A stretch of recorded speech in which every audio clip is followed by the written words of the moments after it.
And this is the next piece of the puzzle. And what I would encourage you to firstly think about is what we said in day one is, are you going to let the shame and embarrassment hold you back? Or are you going to do what needs to be done to really achieve success because you are worth it, you deserve it, you should be successful like the rest of us?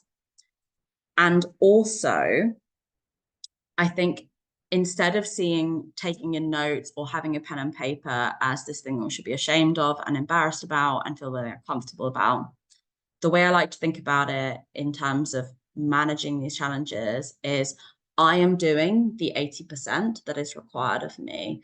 I am understanding my challenges to make sure I do the interview well. I am making sure that I am prepared and organized, and I have notes on my presentation of what I have, like what I've done in terms of like my interview prep and all of those different bits and pieces.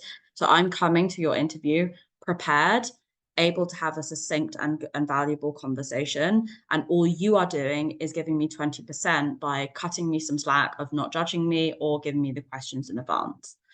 So that's the way to think about it in terms of managing the interview piece.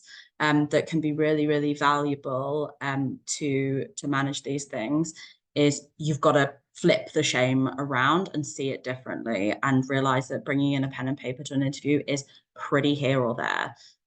Just to tell you the other side of the story, if you don't bring in that pen and paper and maybe you aren't as adept and you utilize your working memory in the way that we talked about, what might happen is that you choke up in that interview and you kind of like pause for a long period of time.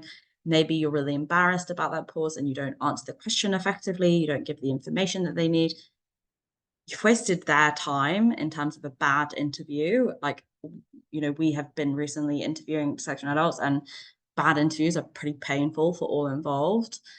And they don't want that either. They don't want their time to be wasted. They would prefer that you turn up and do a good job on the interview. So that's the way you need to think about it. Like I said, I'm sorry, none of the answers are that simple and quick. And if they were that easy, then unfortunately you guys wouldn't be here today. So that's why every answer takes me 10 minutes.